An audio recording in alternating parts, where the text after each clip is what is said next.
There is a quiet kind of power that moves mountains, not by thunder, but by patience, not by noise, but by knowing.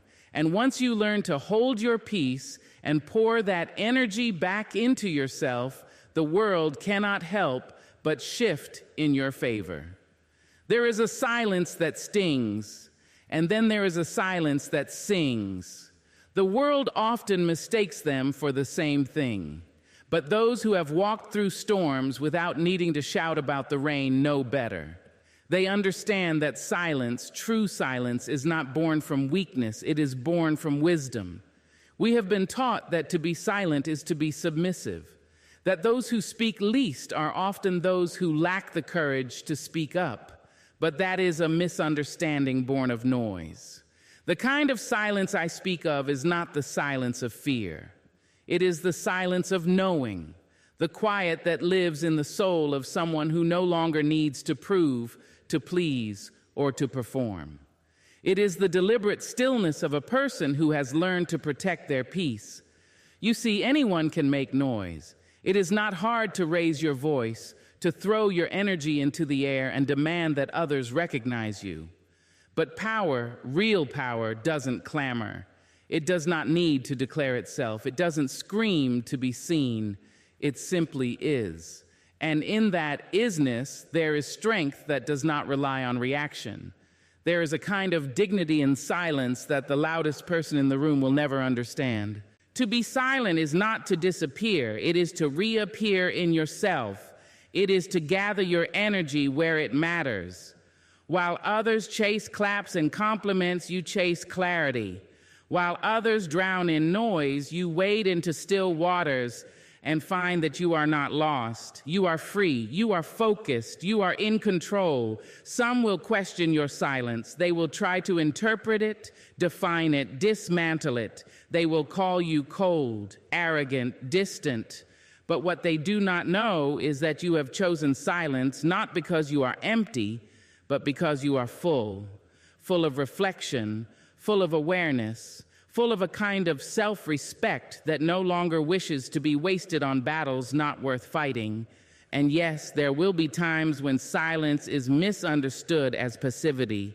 When you choose not to respond, not to explain, not to defend, some will call you weak. Let them, because you are not here to be understood by everyone. You are here to understand yourself. And understanding oneself is the greatest kind of strategy. Silence becomes a sanctuary when the world gets loud. It becomes a mirror when people try to distort your reflection. In silence, you can hear your own voice more clearly than the opinions of others. You can sort through the chaos and locate your truth, the kind that isn't shaped by trends, gossip, or pressure. Silence teaches you timing. It teaches you when to speak, how to speak, and more importantly, if something even deserves a response. Some battles don't need your sword. Some insults don't deserve your name. And when you respond to everything, you dilute yourself. But when you choose your moments, you become unforgettable. Not because you always spoke, but because when you did, the earth paused. There is no weakness in saving your energy. There is no shame in letting others fill the room with chatter while you sit still, steady, grounded. That is not retreat. That is refinement. That is revolution in its most sacred form, the kind that does not beg to be televised. We live in a culture that glorifies the immediate, the loud, the constantly available. But not everything must be answered in real time. Growth, healing, transformation, they take time and they take place in the quiet. A seed does not shout when it is sprouting beneath the soil. The moon does not scream to outshine the sun. They simply become in their own time, in their own rhythm, with their own grace. So the next time someone tries to pull you into a storm that isn't yours, remember, your silence is not surrender. It is selection. It is strategy. You are not ignoring them. You are honoring you. Silence, when chosen, is a kind of brilliance. It sharpens your mind, softens your heart, and guards your energy. It tells the world, I am not here for your noise, I am here for my peace. And in a world that thrives on distraction, nothing is more powerful than focus. Nothing is more radical than restraint. And nothing is more graceful than knowing when to speak and when to simply, silently rise. There comes a moment when you look around and realize that giving all your time, all your energy, and all your love to everyone else has left you empty. Not because you are incapable of giving, but because you have forgotten that you too deserve to receive from yourself first. You were never meant to serve others from a cup that runs dry. You were meant to fill that cup with purpose, with peace, with passion. And then, if there is overflow, let it touch others. But the filling must come first. To focus on yourself is not to be selfish. It is to be sacred. It is to honor the vessel that carries your dreams, your pain, your power. It is to look in the mirror and say, I matter too. That is not arrogance. That is self-respect. And it is long overdue. Too often we are taught that to be good, we must give ourselves away. That love means sacrifice. That strength means holding everyone else up, even when we are sinking. But let me tell you, love, real love, includes you too. It includes your rest, your boundaries, your growth. And if it doesn't, it isn't love, it's performance. You do not owe your constant availability to a world that takes without asking. You do not need to explain why you're choosing to sit alone and read, why you're turning your phone off, why you're no longer answering calls that only bring confusion or chaos. That's not rudeness. That's wisdom. That's alignment. That's self-respect, wearing its most beautiful cloak, silence. When you begin to focus on yourself, the world may protest. It will ask why you've changed. It will wonder where your attention went. It will miss the version of you who always said yes, who showed up when it hurt, who never asked for much but gave so much. But you are not here to live as a memory of who others preferred you to be. You are here to live as the truth of who you are becoming. And truth, real truth, requires space. It needs time, it needs quiet, it needs care. When you decide to focus on yourself, you begin to realize that not every hand deserves your touch. Not every voice deserves your response. Not every invitation is an opportunity. Some are distractions dressed up in flattery. Some are detours trying to look like destiny. And when you respect yourself enough to say no, you start to see how peace returns like a long-lost friend. There is dignity in choosing yourself. There is healing in saying, I will no longer abandon myself to make others comfortable. Because each time you betray your own needs, your own instincts, your own well-being, you teach yourself that you are secondary, and you are not. You are the beginning of every story you will ever write. You are the root from which all your dreams must grow. And if you do not water that root, it will dry, no matter how many flowers you try to offer the world. People may compliment your petals, but you will know. You will feel the thirst beneath the beauty, and eventually it will show. So take time with yourself. Get quiet enough to hear your own voice beneath the noise of expectations. Get soft enough to hold your own hand. You do not need to rush into fixing others. You do not need to apologize for slowing down, for sleeping in, for starting over. This is your life, and you are allowed to live it at your own pace. Some will call you distant, let them. Some will say you've changed, thank them. Growth is not always loud, but it is always intentional. And when you begin to grow inward, the world outside you begins to reflect that strength.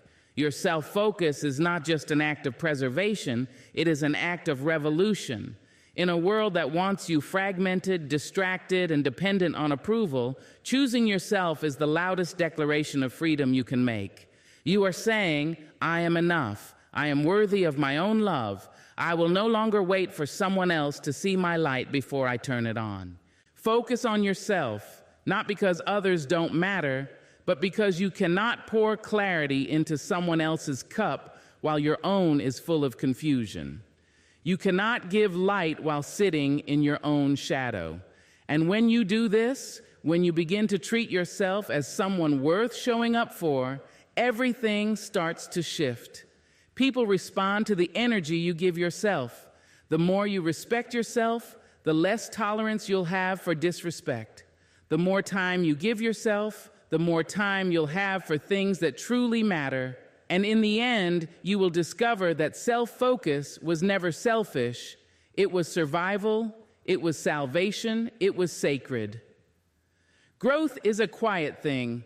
It does not announce itself with trumpets or demand applause as it enters the room. It does not seek permission. It simply begins, softly, invisibly, like a seed stirring beneath the soil, long before anyone can see the evidence of its becoming.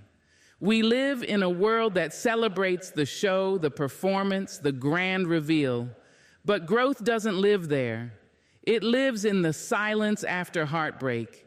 It lives in the long nights when no one is watching and you are left alone with your questions, your tears, your fears, and your hope. It lives in the quiet moments when you choose not to react the way you used to, when you choose to pause, to reflect, to sit with your pain instead of running from it. That's where real change takes root, not in the spotlight, but in the shadows where character is shaped and courage is born. There is something sacred about the quiet that holds our growing. It is not a silence of emptiness, but of presence, the kind of presence that listens deeply, that allows space for transformation to rise up from within. When everything is loud, we move fast, we distract ourselves, we chase things, but when it gets quiet, truly quiet, we're forced to meet ourselves, and that is where the growing begins. You cannot force a seed to bloom by shouting at it. You cannot rush it by pulling on its leaves. The same is true for your healing, your purpose, your becoming. It needs stillness, it needs protection, it needs time, and it needs to be out of view from the noise of opinions, the weight of comparison, and the pressure to perform. So many people give up on their growth because they cannot see the immediate fruit. They want to skip the silence and go straight to the success. But fruit does not come before the root, and roots grow in darkness. They dig deep into what is unseen and uncomfortable. They go where others will not go, so that when the time comes to rise, they can hold you steady. If you do not allow yourself that time of quiet rooting, you will rise too fast, too fragile, and fall at the first gust of wind. We are not meant to grow all at once. We are meant to grow in seasons, and some seasons look like stillness, like isolation, like rest. But these are not dead places. These are sacred places. They are preparation. They are cleansing. They are the deep breath before the becoming. You may feel behind because your journey is quiet, because no one sees what you're doing, because the world isn't clapping yet. But do not be fooled by the silence. Some of the most powerful things in life grow without witness. A mountain does not need an audience to rise. A tree does not ask for praise to stretch toward the sky. They simply rise quietly, faithfully, day after day. And you are no different. There is a pressure today to constantly announce our progress, to prove we are growing by sharing every step of the process. But real growth does not need to be announced. It reveals itself when the time is right. And often, by the time the world notices, the roots have already been growing for years in the unseen spaces of your life. Let people wonder where you've gone. Let them question your quiet. You do not owe them proof of your process. You owe yourself the patience to evolve without performance. You do not need to be loud to be becoming. Some of your greatest becoming will happen in moments so still, so soft, that only your spirit will know they've taken place. Stay there, in the quiet, in the stretch, in the unglamorous work of healing, rebuilding, becoming. Let the noise pass. Let the world rush. You are not late. You are not missing anything. You are doing the most important work a soul can do. You are growing roots. And one day when the bloom arrives, it will not be because you forced it. It will be because you honored the quiet, trusted the process, and gave yourself the permission to grow in your own time. There is a hunger in this world, one that grows louder with each passing scroll and swipe.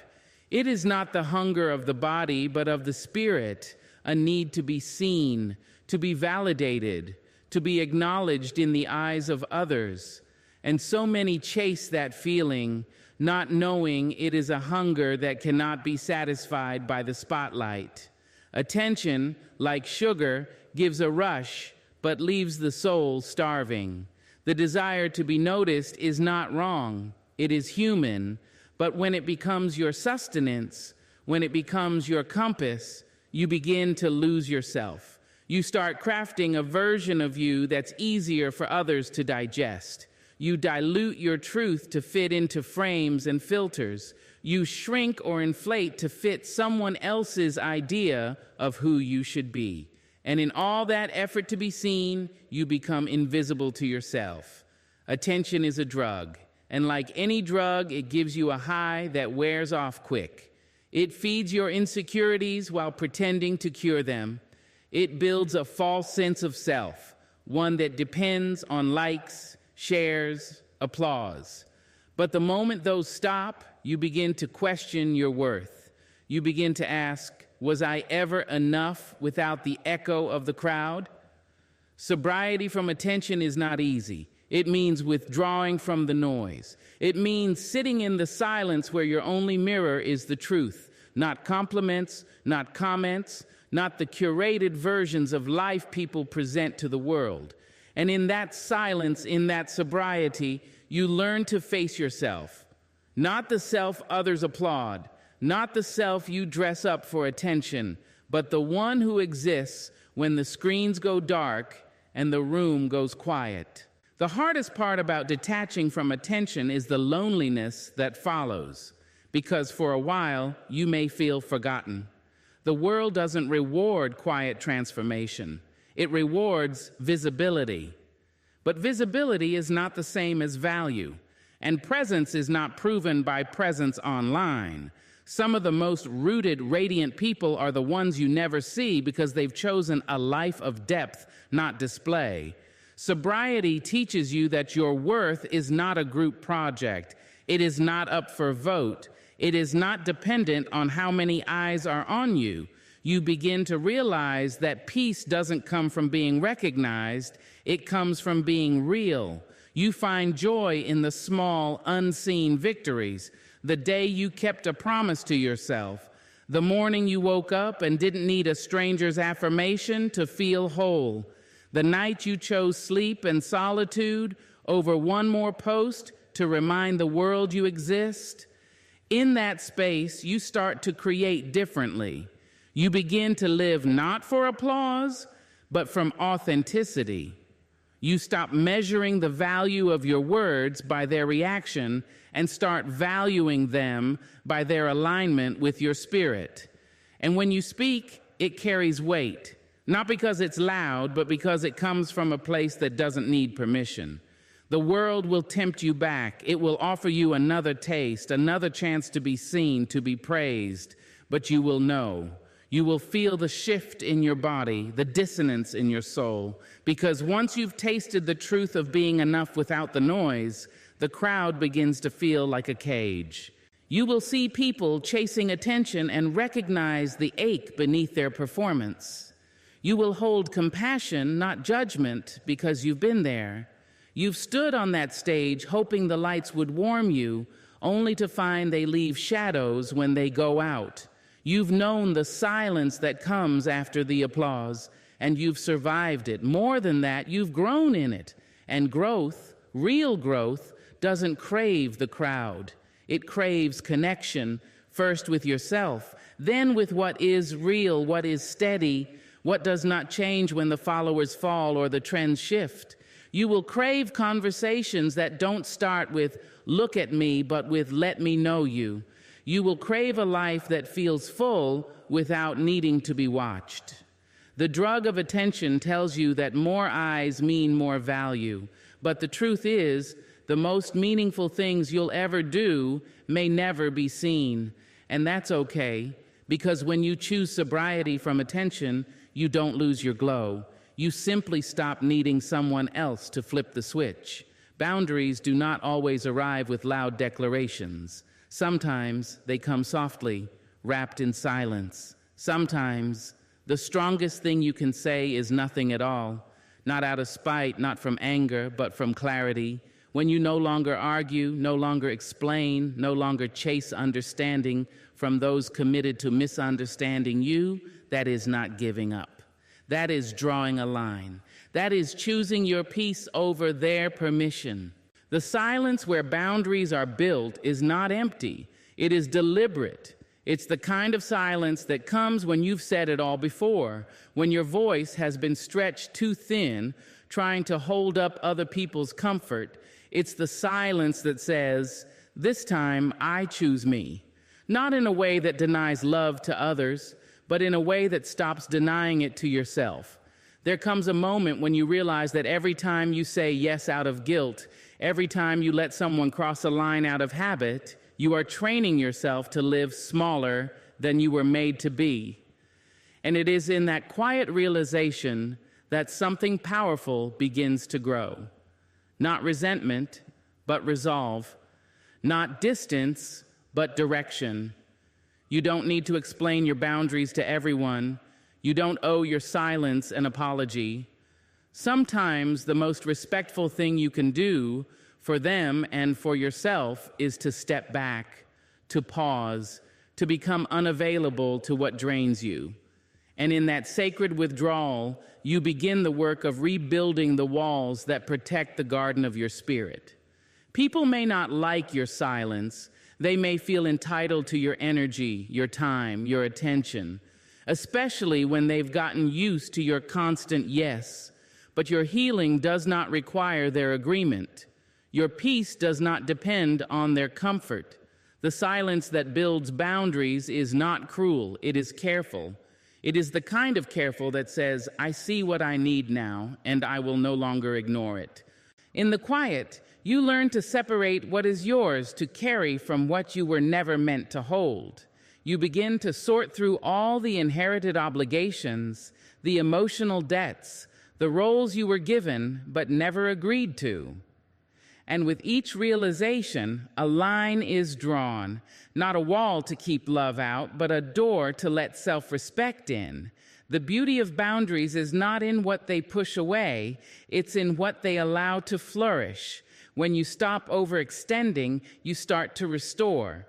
When you stop explaining yourself to those who are committed to misunderstanding you, you start to hear yourself again. In that silence, your own voice returns, not loud, but sure. It tells you what you need. It tells you where your yes is sacred, and it tells you that no is a full sentence. Some will mistake your boundaries for distance. Let them. Some will accuse you of being cold, unkind, withdrawn. Let them. Your boundary is not about them. It's about your becoming. You are not withdrawing in bitterness. You are returning to your center. And from that place, everything that is truly meant for you can find you without crossing your peace to reach you. The silence where boundaries are formed is a teacher. It shows you who respects your limits and who only loved your access. It reveals which connections were rooted in reciprocity and which were built on convenience. And as painful as those revelations may be, they are necessary, because you cannot grow in soil that is constantly being walked on. You cannot bloom in a space where your needs are seen as inconveniences. In silence, you learn to choose differently. You learn that love that costs you yourself is not love. It's self-abandonment. You learn that protecting your energy is not selfish. It's sacred. And you learn that no one can honor your boundaries if you are too afraid to build them. It's not always dramatic. Sometimes it's just not answering the call, not opening the door, not replying to the message, not showing up where you were once expected to bleed quietly. You begin to live less from obligation and more from alignment. And as your silence deepens, so does your sense of self. You no longer need to scream your worth. You simply become someone who acts like they are worthy, and the world responds accordingly. The peace that follows this kind of silence is not the absence of noise, it is the presence of self. It is knowing that you are allowed to protect what is sacred within you. It is understanding that your time, your space, your energy, your joy, none of it is disposable. And the people who truly love you will never make you feel like it is. There comes a time when the crowd walks away, when the noise fades, the spotlight dims, and the applause stops echoing through your memory. At first, that silence feels like abandonment, like loss, like something in you has become invisible to the world.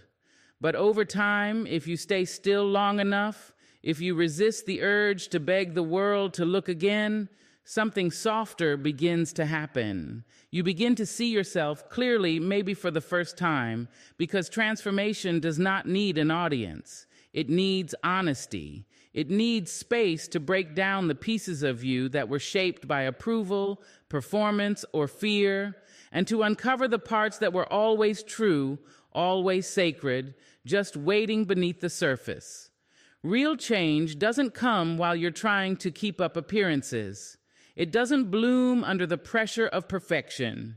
It starts when you are no longer trying to impress and you begin the real work of becoming. You will know you are on the edge of transformation when everything familiar stops working, when the way you used to cope no longer soothes you, when the roles you played begin to feel too tight, too small, too scripted. That discomfort is not punishment. It is a signal. It's life calling you inward, calling you deeper. And it's no coincidence that it happens when no one is watching. The soul does not heal in public. It needs the safety of solitude. It needs to not be seen so that it can see itself. There's a kind of shedding that happens in the quiet.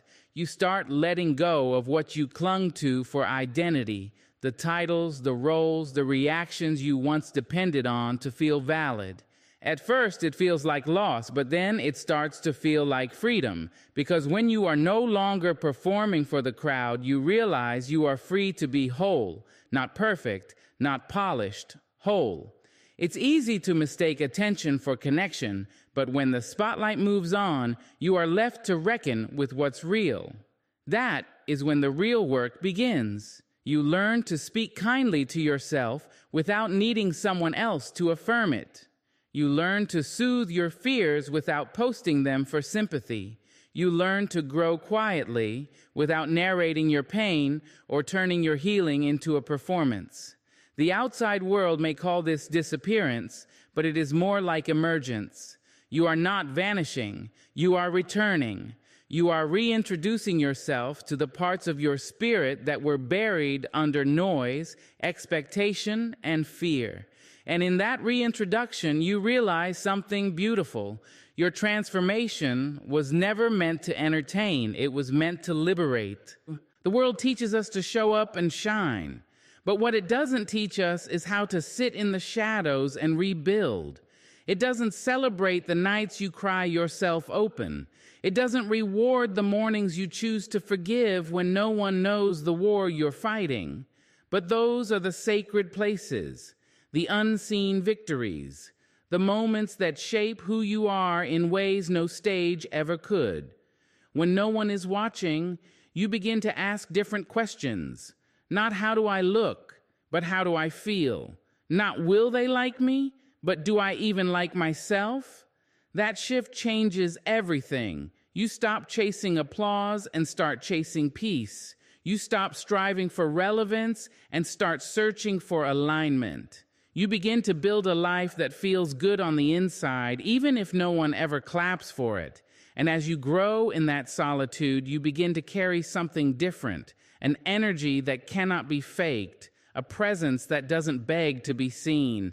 It just is, because when you've been to the bottom of your soul and made peace with what you found there, you no longer need the world's permission to be whole. You are not becoming for them, you are becoming for you.